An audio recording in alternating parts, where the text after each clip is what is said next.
Buenas noches, ¿cómo están? Hoy día es lunes 9 de noviembre de 2020. Este es el podcast Detrás de la Noticia. Hoy, como buen día lunes, en versión electoral. Es el día 239 de este podcast.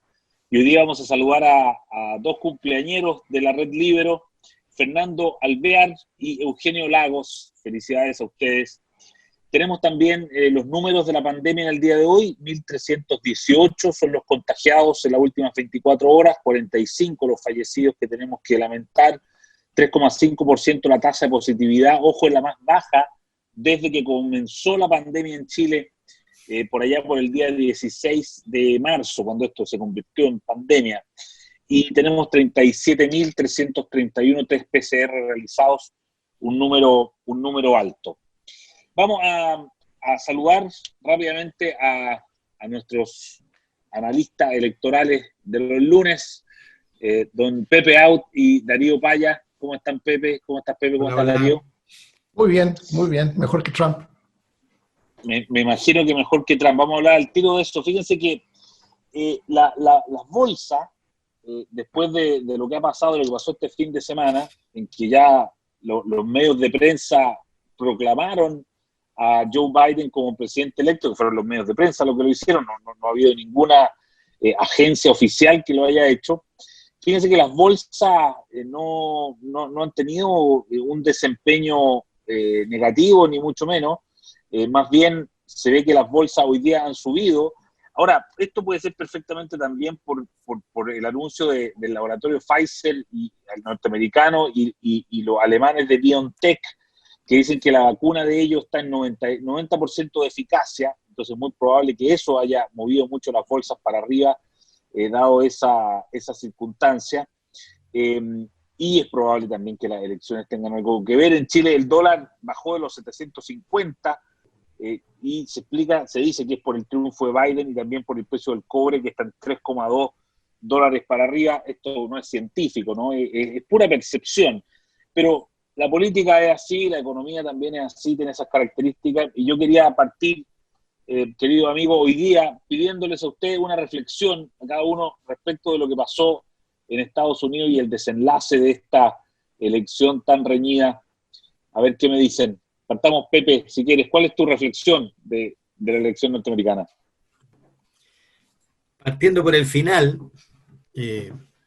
respecto del procedimiento de elegir y la incertidumbre que genera el hecho de una elección que en la práctica es mayoritaria, es decir, no distribuye en función del número de votos los delegados, sino que el que gana por un voto en casi todos los estados se lleva todo, lo que hace que en muchísimas elecciones resulte ganador aquel que no tiene la mayoría del voto popular.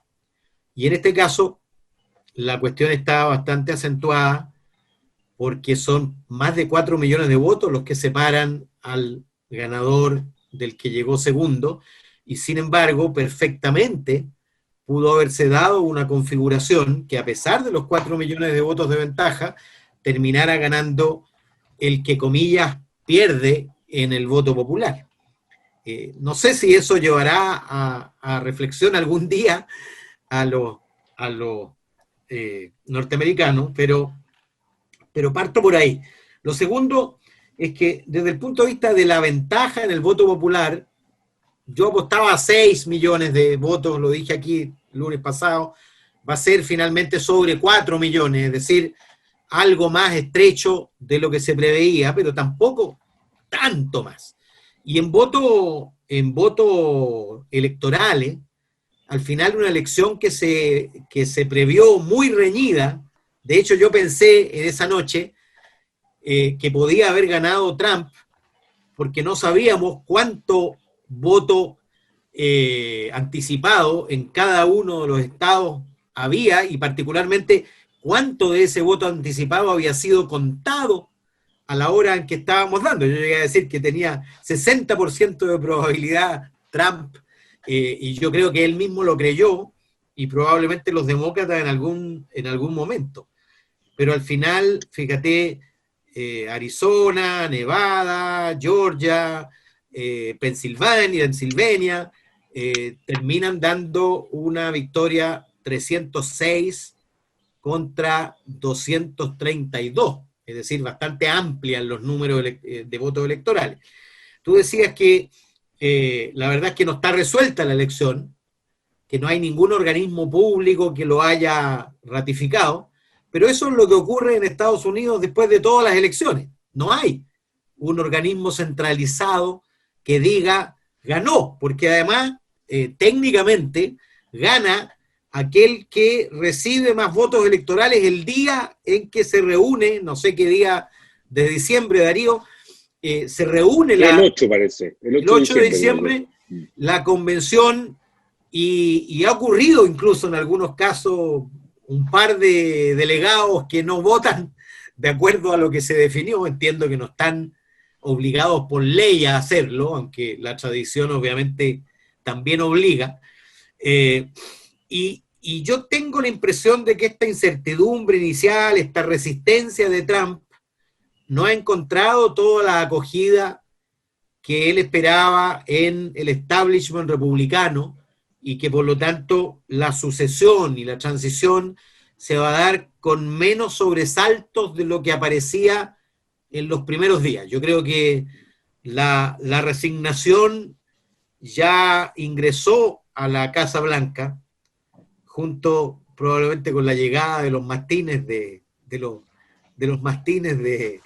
Joe Biden. De acuerdo.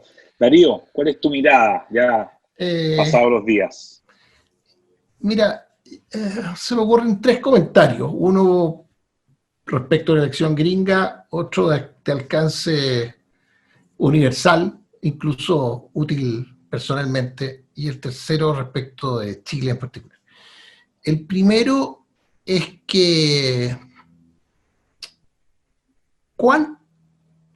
Trump todos los días hacía algo que hacían que sus asesores, junto con todos los que éramos espectadores, nos agarráramos el pelo, pero ¿cómo este personaje comete este error? ¿Cómo hace esto? ¿Cómo hace aquello? Biden ganó, y para ello creo que sacó 9 millones de votos más que Hillary Clinton o algo por el estilo. Bueno, Trump sacó este año 7 millones, o casi 8 en realidad, de votos más de los que sacó en la elección anterior. Mismo. Claro. El mismo. Entonces, esta es una primera cosa que, primero, mirándolo como un espectáculo deportivo, digamos, es bien sorprendente. Y descubrir, yo creo que tan interesante como descubrir cuáles son las razones por las que ganó Biden, es descubrir cómo sigue aumentando, o cómo siguió aumentando su arrastre electoral Trump, porque todas las encuestas y análisis previas nos decían que Trump había perdido el voto de las mujeres rurales, de los suburbios de las grandes ciudades, que había perdido el voto de la gente con educación universitaria. Bueno, sí es verdad que perdió todos esos votos y de ahí salieron estos 9 millones de votos nuevos de Biden, en el fondo gente que votó por Trump antes y que ahora votó por Biden. Bueno, quiere decir que por Trump votaron como 18 millones de personas que no votaron por él la otra vez. Una de las dos cosas tiene que ser verdad o mentira, o sea, o no era cierto que perdió todos esos votos, o los perdió y los sacó de otra parte ahora. Y todo eso yo encuentro que es muy, muy, muy interesante de analizar. Entre otras cosas, porque, y esto es lo que yo te decía, creo que es una cuestión útil para todos. En política las narrativas, que es la palabra elegante para cuento, son muy necesarias y son indispensables. Poner lo que está pasando en un relato, como estábamos a decirlo. Lo que siempre es muy grave es creerse los propios cuentos. Y yo creo que mirando estos resultados, sobre todo desde la izquierda norteamericana, y toda la gente que considera entre inmoral, estúpido, en fin, los calificativos, la lista de calificativos de esa naturaleza era gigantesca, y que no se podían imaginar un resultado así. Yo creo que, de nuevo, no hay que creerse los propios cuentos, hay que mirar las cosas con más frialdad, y no solo sacar cuentas alegres a priori, sino que comprarse tan fácil comprarse tan fácil que la realidad es tan maniquea como puede haber sido el discurso del propio Trump. Y lo tercero, y esto lo digo por una cuestión de conciencia, a todos los creativos, a todos los que se las quieren dar de moderno por la vía de proponer cómo echar a perder el sistema electoral que tenemos en Chile, el de votación, por favor no se pongan creativos, por favor no cometan la irresponsabilidad más grande que podemos cometer. Es que tenemos un sistema, uno, que funciona, segundo, que es rápido, tercero, que es creíble, cuarto, que es respaldo en papel. Los resultados no solo tienen que ser limpios, la gente tiene que creer que son limpios. Cualquier cosa que sea modificada o no, puede ser modificada porque pasa al interior de un servidor, de un computador, o qué sé yo, y que pierde credibilidad, nos puede generar problemas de estabilidad democrática gigantescos. Y esta genialidad que están discutiendo ahora, del voto por correo, yo de verdad no sé si reírme o llorar, porque además está decir todos los problemas que tienen los gringos, pero los gringos por lo menos tienen un sistema en que el correo va a tu casa todos los días y tú puedes mandar algo por correo. O sea, aquí tenemos la alternativa de ir a dejar el voto al correo. ¿Alguien en Chile sabe, cualquiera que nos escucha, puede decir dónde hay una oficina del correo en Chile? Donde hay un buzón, digamos. Claro. ¿Cómo lo vamos a hacer? ¿Y esos buzones quién los guarda? ¿Y dónde quedan? O sea, ¿por qué no le vamos a dejar los votos a la casa al presidente del Consejo del Servicio Electoral? Es mucho más fácil ir a votar el día de la elección, no echar a perder algo que está funcionando. En fin, así que los creativos, please, miremos el espanto que tienen en Estados Unidos y cuidemos ese aspecto al menos de nuestro devenir democrático. Está bien. Eduardo, oye, bueno, sí, antes de pasar, bueno, tú sabes los costos que yo pagué por argumentar en contra del voto por correo, claro. por romper un principio básico, a mi juicio, que ha estado en las elecciones chilenas desde siempre, que es desde la cédula única, en verdad, que es el secreto absoluto del voto para que sea la expresión de la voluntad personal.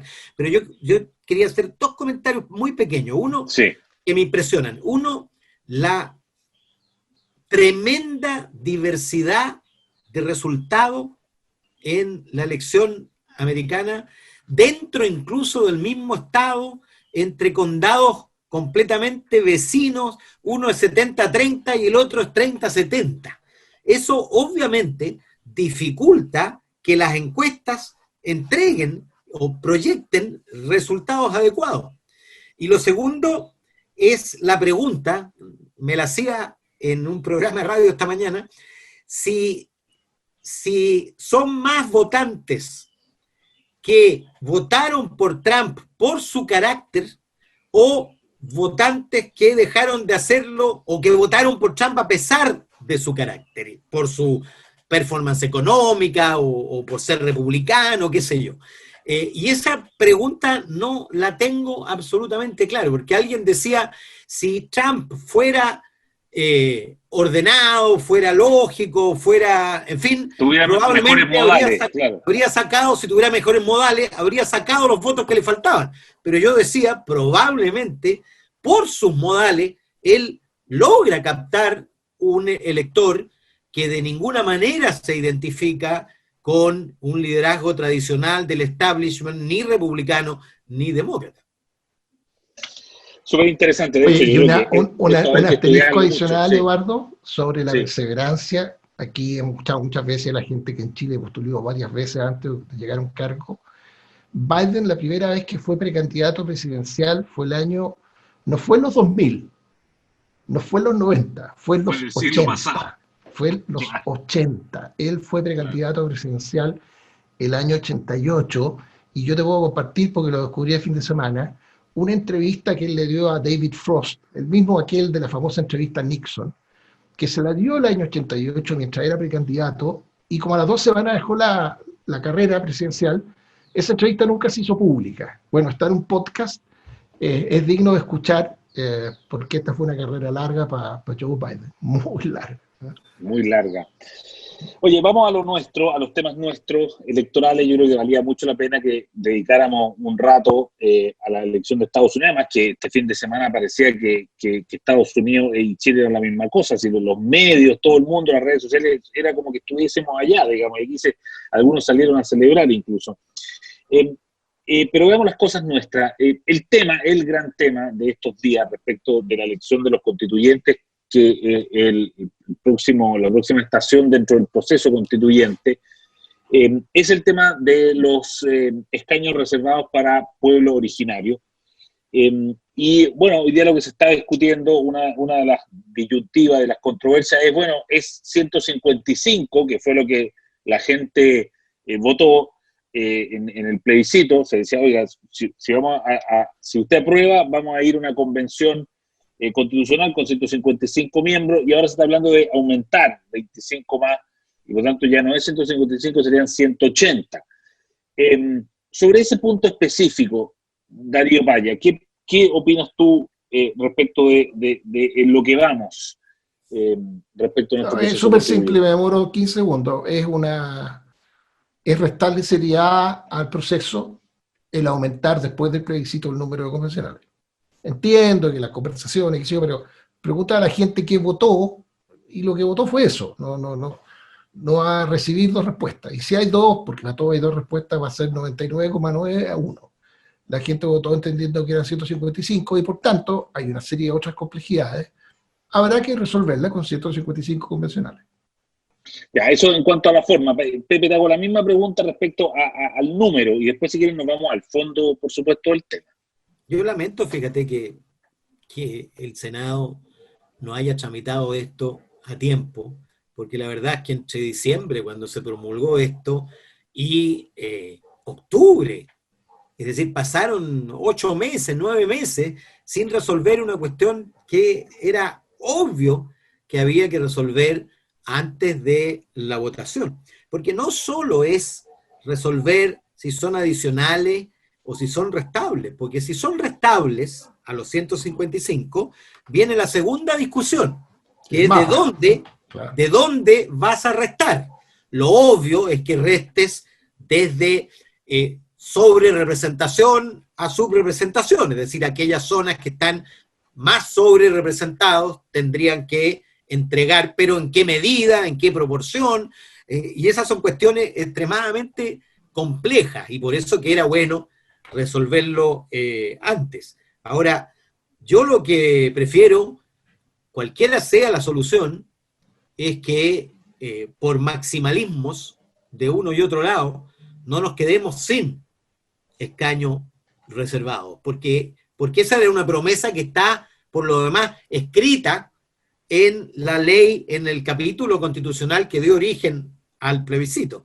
Todos en su franja, y me incluyo, pusimos escaños reservados. Claro, y ahí entramos ya en el fondo de la materia. Darío, ¿tú estás de acuerdo con que que se haga esto? ¿Cómo deberían resolverse el problema? ¿Cómo debiesen distribuirse sus cupos? ¿Cómo debiesen votar las personas? Esto de que uno se autodefina si es o no es para votar, tiene que haber un padrón especial. No sé si le has dado una vuelta a cómo resolver el tema. A ver, tengo que decir por un tema de mínima responsabilidad que no sé cuáles son los límites de lo que es logística operativamente posible y lo que no lo es. ¿Okay?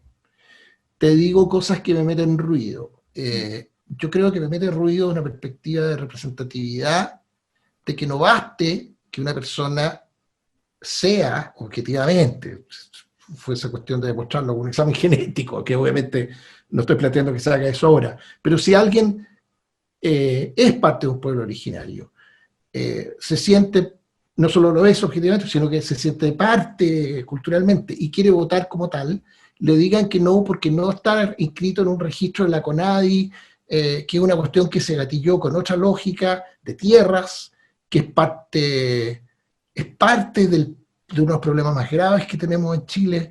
Eso me mete un ruido gigantesco. Por tanto, creo que lo más limpio sería tener un registro paralelo en que la gente voluntariamente se inscriba, idealmente antes, de manera de evitar de nuevo estas cuestiones inciertas el día de la votación, padrones que no están del todo claros. Creo que tenemos tiempo, estamos en el siglo que estamos, los datos de los que son chilenos, sus roots están donde están. Creo que no deberá ser difícil que la gente se inscribiera en uno u otro padrón de aquí en adelante, y conforme a ese padrón llevar a cabo la elección en su día. No creo que nada de eso sea imposible logísticamente, pero como te decía al principio, no sé. De acuerdo. Pepe. Es bien complejo eso, porque los plazos habitualmente exigidos por el CERVEL para constituir el padrón y las exigencias que le hace la ley de las auditorías respectivas al padrón son súper complejas, lo que establecen entonces un tiempo, una ventana de tiempo muy pequeña para constituir un padrón nuevo. Entonces, claro, está una alternativa que es usar el padrón de CONADI, pero dando la posibilidad tanto de incorporarse como de salirse para votar en otro esquema. O sea, tiene 500.000 por lo menos en el padrón de CONADI, y eso permitiría a los que quieran salirse que se salgan y los que quieran ingresar que ingresen. A mí me parece, pero me parece clave, porque el punto que señalaba al inicio de esta conversación, al final de la primera pregunta, Darío, es muy importante, que es la confiabilidad e inobjetabilidad de los procesos electorales en Chile. Y todos los procesos electorales parten siempre o terminan siempre en el padrón, es decir, ¿quién tiene derecho a votar? Todas las divisiones en los partidos, las divisiones en las juntas de vecinos, en fin, tienen que ver con eso. ¿Quién es el que vota? Y en Chile hace muchísimos años, por lo menos desde el 90 en adelante, está negro sobre blanco, escrito en piedra, quiénes son los que tienen derecho a votar y quienes no tienen derecho a votar. Cualquier confusión, cualquier incertidumbre respecto de eso es súper complejo. Por eso que yo me inclino por dar por bueno padrón de CONADI y establecer, no sé si serán 60 días para incorporarse o salirse para efectos de la elección. Pepe, una pregunta. ¿Tú sabes sí. cuál es el orden de magnitud de la gente que está en el padrón de CONADI? Pues yo no sé. 500.000, entiendo, entre 500.000 o 700.000. O sea, a todo evento estamos hablando de un tercio, cuanto más, de la gente que suponemos pertenece a un pueblo original. Exacto. De la revolución. Exacto. Pero la otra alternativa, la que propone Bópoli, es que la gente se abra una ventana para constituirse el padrón. Y yo no creo que en 30 días o en 60 días eso pueda ocurrir de manera masiva, porque lo que se propone es la neozelandesa, es decir, según cuántos se inscriban en ese padrón, será el número de escaños que elige. Y eso exigiría, puede ser un mecanismo válido para una elección de congresistas y con tiempos más prolongados, claro, pero no, creo que no resultará para una cosa urgente y tan inmediata como esta. Pero una cosa híbrida en que, sin fijar ese como el padrón, o sea, sin asociar a eso el número de escaños reservados, porque además ahí entramos en el tema del huevo y la gallina, porque hay que resolver antes de ese tema. Yo creo que 60 días es tiempo suficiente. Estando donde estamos en noviembre, si esos 60 días fueran todo diciembre y todo enero, todavía nos queda todo febrero y todo marzo, con el padrón ya resuelto. Se cierra antes el padrón. Bueno, en este caso todo lo hemos hecho con normas excepcionales, supongo que, habría que también podríamos apretar eso un poquito. Habría que entrar a o sea, eso es infinitamente más sencillo que estar pensando en el voto por correo que están pensando algunos. No, por supuesto, pero eso está fuera de discusión. El voto por correo para la próxima elección está completamente fuera de discusión, incluso por aquellos que lo promueven. El CERVEL, por lo demás, lo ha dicho. Lo que está en discusión en el CERVEL, más bien, es la existencia de funcionarios que puedan ir a desarrollar un proceso de votación allí donde hay personas que se inscribieron previamente. Están pensando en la gente que está sin condena, por ejemplo, en las cárceles, o la gente en los hospitales, en fin. como pero correo siempre humano. con urna y con... Por supuesto. Bueno, y así estamos terminando este podcast de día lunes, el podcast electoral con Darío Paya y Pepe Out. Nos entretuvimos, se nos pasó la hora, pero esperamos que ustedes lo hayan disfrutado también como nosotros y nos volvemos a encontrar con este podcast el próximo lunes aquí en El Líbero. Buenas noches.